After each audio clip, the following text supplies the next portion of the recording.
आफताब इकबाल को king maker कहा जाता है क्योंकि वो गुमनाम को नामवर कर देते हैं और गरीब को दौलतमंद भी बना देते हैं। इसकी वजह यह है कि मीडिया इंडस्ट्री में सबसे ज्यादा मुआवजे वही देते हैं। कॉमेडियंस उन्हें अपना उस्ताद और बाप तक कहते हैं, लेकिन कई हैवी वेट कॉमेडियंस उन्हें छोड़कर गए हैं, जिस पर सब हैरान हैं कि आखिर ऐसा क्यों है। बड़े बड़े कॉमेडियंस आफताब इकबाल के गुण गाते हैं और फिर उन्हें छोड़ भी जाते हैं। छोड़ने के बाद जब उनसे सवाल किया जाता है तो तसल्ली बख्श जवाब भी नहीं मिलता। लेकिन अब मारूफ कॉमेडियन सखावत नाज पहली बार खुलकर बोले हैं। पहली बार उन्होंने असल वजह बताई है कि कॉमेडियन आफताब इकबाल को दरअसल क्यों छोड़कर चले जाते हैं। कुछ रोज कबल सखावत नाज ने एक इंटरव्यू दिया जिसमें उन्होंने जाती और फनी जिंदगी से मुतल्लिक सवालात के दिलचस्प जवाब दिए। एक सवाल में उनसे पूछा गया कि आखिर कॉमेडियंस आफताब इकबाल के साथ तवील अरसे से काम कर रहे होते हैं, वो उन्हें अचानक छोड़कर क्यों चले जाते हैं। ये सवाल सखावत नाज से इसलिए भी किया गया क्योंकि वो एक वक्त में आफताब इकबाल के साथ खबरनाक में काम कर चुके हैं, जिसके बाद वो दुनिया न्यूज़ के प्रोग्राम मुज़ाकरात में शामिल हो गए थे। ये सवाल बाकी भी कई कॉमेडियन से हो चुका है, लेकिन हर कोई बात गोल मोल कर जाता था। मगर सखावत नाज ने पहली बार खुलकर इसका जवाब दिया है और अंदर की बात बताई है। सखावत नाज ने बताया कि पहला बड़ा मसला टाइमिंग का है, जिसकी वजह से मामलात खराब होते हैं। आफताब इकबाल तसल्ली से काम करने के आदी हैं। रात को उनके मन में आए तो 2 बजे बुला लेते हैं और खुद वो 9 बजे आते हैं। अब एक कॉमेडियन जो वहाँ 2 बजे का गया हुआ हो, वो 9 बजे तक बैठा रहता है, लिहाजा उसके काम करने की सलाहियत बरकरार नहीं रहती। जहन की ताजगी चली जाती है, जिसके बहस दिमाग में आमद नहीं रहती। कॉमेडी दिमाग का काम है। दिमाग फ्रेश होगा तो कॉमेडी होगी, नहीं होगा तो वो तंग आकर कहेंगे भाईजान प्लीज हमें माफ कर दें। फिर जब कॉमेडियंस रात 2 बजे आकर सुबह 9 बजे तक बेकार बैठे रहेंगे और फिर जब उनसे उनकी इस्तेदाद के मुताबिक काम नहीं हुआ तो आफताब इकबाल ना सिर्फ उनसे सवालात करते हैं बल्कि जाती नौइयत के हमले भी करते हैं कि आमद किधर है आपकी, आपको काम किसने सिखाया है। ये बातें फिर परेशान करती हैं, जिससे मामलात खराब होते हैं। कुछ लोग तो ये बातें बर्दाश्त कर लेते हैं, जबकि कुछ लोग भाग जाते हैं। जो बर्दाश्त कर लेते हैं वो स्टार बन जाते हैं, जो भाग जाते हैं वो बीच में रह जाते हैं। इस दौरान मेज़बान ने सखावत नाज से सवाल किया कि आप तवील अरसे से आफताब इकबाल के साथ काम कर रहे थे, तो आपकी बर्दाश्त कब ख़त्म हुई। जिस पर उन्होंने जवाब दिया कि मेरी बर्दाश्त की हद तब ख़त्म हुई जब आफताब इकबाल ने कॉमेडी के बादशाह अमानुल्लाह खान के साथ हद तक अमेज सलूक किया।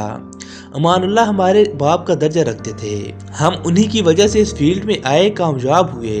लिहाजा मुझे ये बात अच्छी नहीं लगी कि उनके साथ कोई ऐसा सलूक करे। इसलिए मैंने आफताब इकबाल से कहा कि भाई आप उनके साथ ऐसा सलूक ना किया करें। उन्होंने मजीद बताया कि आफताब इकबाल ने मेरे कहने पर अमानुल्लाह के साथ बहुत ज़्यादा प्यार भी किया। आखिर में सखावत नाज ने कहा कि मैं ये समझता हूँ कि किस्मत में जिसके साथ आपका जितना रिस्क लिखा हुआ होता है उतना ही मिलता है, बाकी तो बहाने बनते हैं कि इस तरह हो गया या उस तरह हो गया। आफताब इकबाल को आगा माजिद सलीम अलबेला, जफरी खान और हनी अलबेला जैसे बड़े कॉमेडियन छोड़कर जा चुके हैं। हनी अलबेला एक मरतबा वापस भी आए, लेकिन फिर छोड़कर चले गए। ये तमाम कॉमेडियंस आज मुख्तलिफ प्रोग्राम्स में जलवागर हैं। इनमें से कुछ साथ साथ थिएटर भी कर रहे हैं। सबका गुजारा अच्छा चल रहा है। अलबत्ता एक ही प्रोग्राम में इकट्ठे होने की जो चाशनी थी अब वो बाकी नहीं रही। इसीलिए खबरदार में अब वो रंग नहीं जमता, बरअक्स उसके कि जब ये सारे कॉमेडियंस इकट्ठे हुआ करते थे। ये तमाम कॉमेडियंस आज भी अपने इंटरव्यूज में आफताब इकबाल को ना सिर्फ अपना उस्ताद मानते हैं बल्कि कुछ तो ये भी कहते हैं कि वो उनके बाप का दर्जा रखते हैं। आफताब इकबाल ही की वजह से उनका रोजगार बना, उन्हें शोहरत और दौलत मिली। आफताब इकबाल के मुतल्लिक 2 मुख्तलिफ हल्के मुख्तलिफ राय रखते हैं। पहला हल्का उनके मिजाज से ज्यादा काम की बात करता है। उनके बकौल आफताब इकबाल ने टीवी पर कॉमेडी का ऐसा ट्रेंड मुतारिफ कराया जिसको आज मुख्तलिफ अंदाज में कॉपी करके पेश किया जा रहा है। नित नए चैनल्स उनके आइडियाज को कॉपी करके उस तर्ज पर प्रोग्राम पेश करने की कोशिश कर रहे हैं, लेकिन वो कामयाबी हासिल करने में ताहाल कासिर हैं। आफ्ताब इकबाल का सबसे बड़ा क्रेडिट ये है कि उन्होंने अपने प्रोग्राम में स्टेज के उन फनकारों को मुतारिफ करवाया जो कि स्टेज तक महदूद होने की वजह से मकबूलियत से दूर थे। उनके यहाँ एक्सप्लोयर की कमी थी, वो अपनी सलाहियतों को पहचान नहीं पाए थे। उन्हें आफ्ताब इकबाल अपनी छतरी तले लेकर आए, उन्हें टीवी कॉमेडी से मुतारिफ करवाया, उन्हें माँ बहन की गंदी जुगतों से निकाल कर साफ सुथरी कॉमेडी की तरफ मैल किया।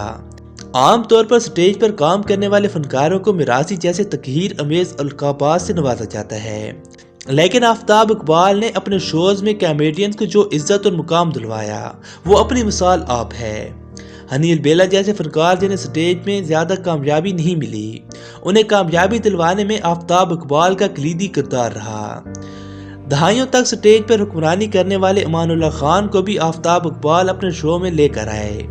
आफ्ताब इकबाल से पहले अमानुल्लाह खान ने टीवी पर ज्यादा कामयाबी हासिल नहीं की थी, और फिर वक्त ने देखा कि अमानुल्लाह खान ने टीवी की बेहतरीन इनिंग्स आफ्ताब इकबाल के शो में खेली। यार इस बाबे को क्यों इन्वॉल्व करते हो बीच में? क्यों इन्वॉल्व कर दो? मैं तो इसलिए करना होना सिर्फ फुल मैं लेके आया। दूसरा हल्का आफ्ताब इकबाल के रवैये पर तनकीद करता नजर आता है। उनके बकौल वो अपने मातहतों के साथ अच्छा सलूक नहीं करते, वो अपने अलावा किसी को कुछ भी नहीं समझते। वो जब चाहे जिसे चाहे टीवी पर बैठकर जलील कर देते हैं, किसी के भी बारे में हकीर ख्यालात का इजहार कर देते हैं। वो बेशक अपने यहाँ काम करने वालों को मकबूल कर देते हैं और उनका रोजगार लग जाता है, लेकिन उनकी आज़ादी छिन जाती है। वो आफ्ताब इकबाल के ऐसे पाबंद होते हैं जैसे कोई गुलाम हो। ना ही वो स्टेज ड्रामे कर सकते हैं और ना ही अपनी मर्जी से कोई प्राइवेट शो कर सकते हैं।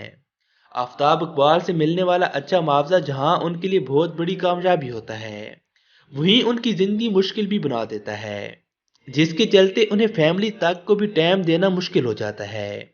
बहरहाल ये दो मुख्तलिफ राय आफ्ताब इकबाल के हवाले से पाई जाती हैं और फनकार बरादरी में पहली बार सखावत नाज ने इस पर खुलकर बात की है। दूसरी जानिब जब भी आफ्ताब इकबाल से उनके मगरूर या सख्त होने के मुतालिक पूछा जाता है तो वो इसकी सख्ती से नफी कर देते हैं। उनके बकौल काम में सख्ती करना अलग बात है और किसी का इस्तेसाल करना दूसरी बात है, इसलिए वो अपने काम से मुकम्मल तौर पर मुतमईन हैं और उनका कहना है कि उन्हें अपने किरदार की वजाहत देने की किसी को जरूरत नहीं है। नाजरीन, हम उम्मीद करते हैं कि आपको ये हमारी मुनफरिद मालूमाती वीडियो पसंद आई होगी। अगर ये वीडियो पसंद आई है तो मिस्टर हयात को लाइक, शेयर और सब्सक्राइब जरूर कर दीजिए और इसी के साथ ही हमें इजाज़त दीजिए। मिलते हैं अगली वीडियो में, तब तक के लिए अल्लाह हाफिज।